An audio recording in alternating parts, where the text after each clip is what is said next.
Hello students, welcome to my YouTube channel. And आज हम करने वाले हैं बच्चे क्लास 10 की हिंदी की वर्कशीट नंबर 38, जो आपकी 30 सितंबर की वर्कशीट है, जिसके अंदर हम एक कविता कर रहे हैं, कन्यादान। बहुत ही अच्छी कवि ऋतुराज जी द्वारा लिखी हुई एक कविता है, जिसके अंदर एक लड़की की जो शादी है वो हो रही है, उसका जो कन्यादान जो है वो किया जा रहा है। उसके उसी टाइम में जो उसकी माँ है और उसके माता पिता जो है उसके उनके अंदर जो ख्याल आते हैं, उन्हीं चीज़ों को, उनकी भावनाओं को कवि ऋतुराज जी ने प्रकट किया है।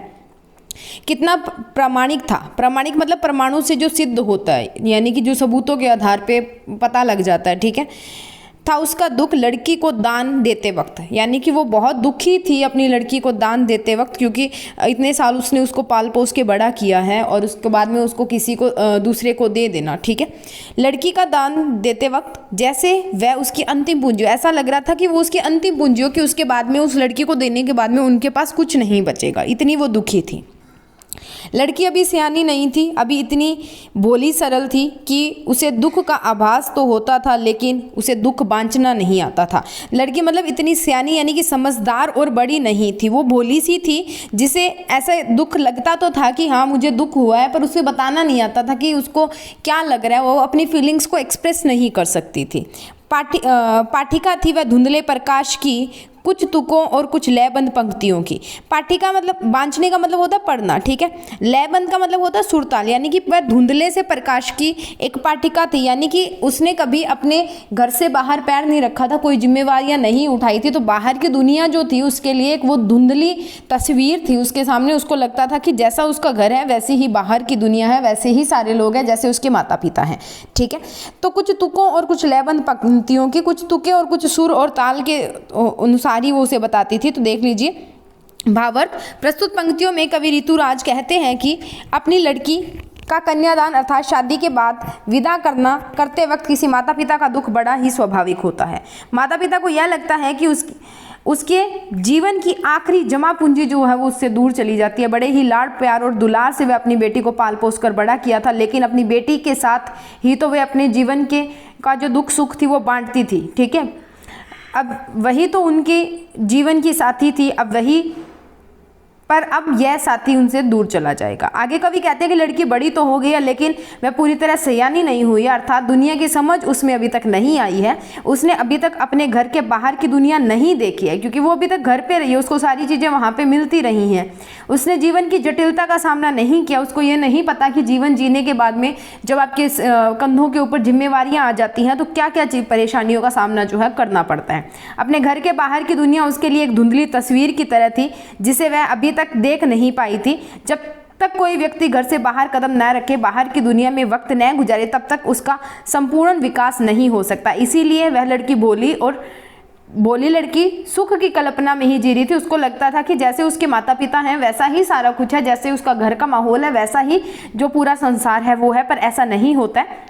तो इनका कहने का मतलब क्या है कि आपको अपने बच्चों को बाहर की दुनिया दिखानी चाहिए, उनको दिखाना चाहिए कि उनके ऊपर ये जिम्मेवारी आएगी तो कैसे होगा। उनको बाहर की जो जटिलता है दुनिया में जीवन जीने का तरीका जो है वो माँ बाप को सिखाना चाहिए। उनको इतने लाड प्यार में रखकर उनको वहीं तक नहीं रखना चाहिए जहाँ से वो सयाने ही ना हो सके, उनका आगे विकास ही ना हो सके। वो उतनी ही जो आपका घर ही है उसको ही अपनी दुनिया बना लें, ठीक है। उसके बाद में चलते हैं इसके क्वेश्चंस पे और क्वेश्चंस को डिस्कस कर लेते हैं।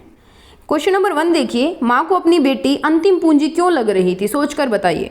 तो उत्तर देखिए, माँ को अपनी बेटी अंतिम पूंजी इसलिए लग रही थी क्योंकि कन्यादान के बाद माँ एकदम अकेली रह जाएगी। उसकी बेटी ही उसके साथ सुख दुख की साथिन थी, जिसके साथ वह अपनी निजी बातें बांट लिया करती थी। इसके अलावा बेटी माँ के लिए सबसे प्रिय वस्तु यानी कि पूंजी की तरह थी, जिससे अब वह दूसरे के हाथ में सौंपने जा रही थी। इसके बाद में वह नितांत अकेली रह जाएगी, ठीक है। क्वेश्चन नंबर 2 है, आपके विचार में लड़की को दुख बांचना क्यों नहीं आता होगा। लड़की को दुख बांचना नहीं आता होगा क्योंकि लड़की अभी सियानी नहीं हुई है, उसे दुनियादारी का अनुभव नहीं है, उसे जीवन के एक ही पक्ष का ज्ञान है, वह दुखों से अनभिज्ञ है, उसे सिर्फ सुख का पता है, क्योंकि माँ के घर में दुखों से उसका कभी सामना नहीं हुआ था। अब तक वह सुखमय परिस्थितियों में जीती आई थी, ठीक है। उसे पता ही नहीं था दुख क्या, तो वो कैसे बताएगी। आपकी दृष्टि में कन्या के साथ दान की बात करना कहाँ तक उचित है, तर्क दीजिए। उत्तर देखिए, मेरी दृष्टि में कन्या के साथ दान की बात करना उचित नहीं है। दान तो किसी वस्तु का किया जाता है, कन्या कोई वस्तु तो है नहीं। आप उसका अपना एक अलग व्यक्तित्व है, रुचि है, पसंद, इच्छा, अनिच्छा आदि है। वह किसी वस्तु की भांति निर्जीव नहीं है। दान देने के बाद दानदाता का वस्तु से कोई संबंध नहीं रह जाता, परंतु कन्या का संबंध आजीवन माता पिता से बना रहता है। कन्या एक वस्तु जैसी कभी नहीं हो सकती, इसीलिए कन्या को दान देने जैसी बात करना पूर्णतः अनुचित है। ठीक है, उसके बाद में है क्वेश्चन नंबर 4, भाव स्पष्ट कीजिए पाठिकाति व धुंधले प्रकाश की, कुछ तुकों कुछ लयबंद पंक्तियों की। तो कवि ऋतुराज कहते हैं कि लड़की बड़ी तो हो गई है, लेकिन अपने घर से बाहर की दुनिया उसके लिए एक धुंधली तस्वीर की तरह थी, जिसे वो अभी तक ठीक से नहीं देख पाई थी। जब तक कोई व्यक्ति घर से बाहर कदम न रख के बाहर की दुनिया में वक्त न गुजारे, तब तक उसका संपूर्ण विकास नहीं हो सकता। इसीलिए वह अभी वह भोली बच्ची केवल सुखों की कल्पना में ही जी रही थी। ठीक है, उसके बाद में 5वां क्वेश्चन है, विवाह के समय कोई माँ अपनी बेटी को क्या क्या सीख देती है, कल्पना कर अथवा बड़ों से चर्चा करके लिखिए। आप अपनी मम्मी से पूछ सकते हैं कि अगर आपकी बहन है तो वो अगर ससुराल जाएगी तो आप उसको क्या क्या सीख दे के भेजोगे, या आप अपनी दादी से पूछिए कि आपने अपनी बुआ को क्या बोला था, या आप अपनी मम्मा से पूछ सकते हैं कि उनकी नानी ने उनको क्या बोला था। तो उत्तर देखिए, माँ ने कन्यादान के बाद बेटी को विदा करते समय निम्नलिखित सीख जो है वो दी। वह ससुराल में दूसरों के द्वारा की गई प्रशंसा से अपने रूप सौंदर्य पर आत्ममुग्ध न हो जाए, यानी कि अगर कोई उसे बोल रहा है कि तो बहुत खूबसूरत है तो वो इस चीज का अहंकार ना अपने अंदर पैदा कर ले। ठीक है, आग का उपयोग रोटियां पकाने के लिए करना, उसका दुरुपयोग किसी को जलाने के लिए मत करना, यानी कि द्वेष की भावना, ईर्ष्या की भावना नहीं पैदा करनी है।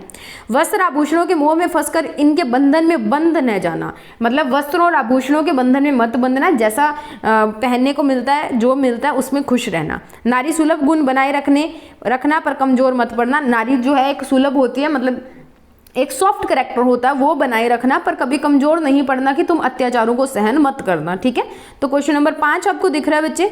उसके बाद में है क्वेश्चन नंबर 4, उसके बाद बात कर लेते हैं 3 की, क्वेश्चन नंबर 3, और उसके बाद में है क्वेश्चन नंबर 2 और 3 आपको दिख रहे हैं यहाँ पे।